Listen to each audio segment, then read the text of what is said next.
What's up, Knit family? Welcome to Take Up Space Mondays. I am DM, the street evangelist. I want to share a part of myself in hopes that you can connect with me.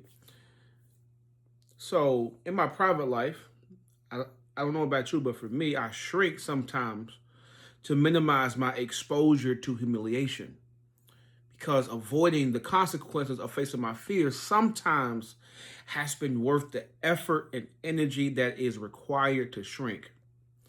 Have you been there before?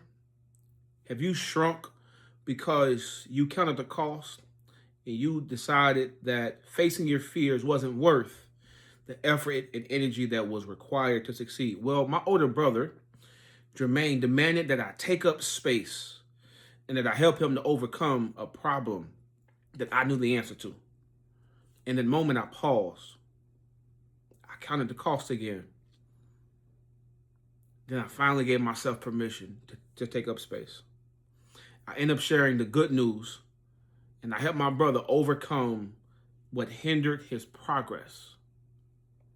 This moment changed my perspective forever because in this moment, I gave myself permission to take up space, and it gave me a different lesson and some wisdom that it is acceptable to be selective of when I take up space and when I practice discernment and I practice self-control, because I have to make a decision. Am I shrinking because of my fears, or am I shrinking because this is wise? Because you and I have the responsibility to take up space when what we say will help our brothers and sisters overcome what hinders their progression in Christ. So I don't know who this is for, but I believe this is for you.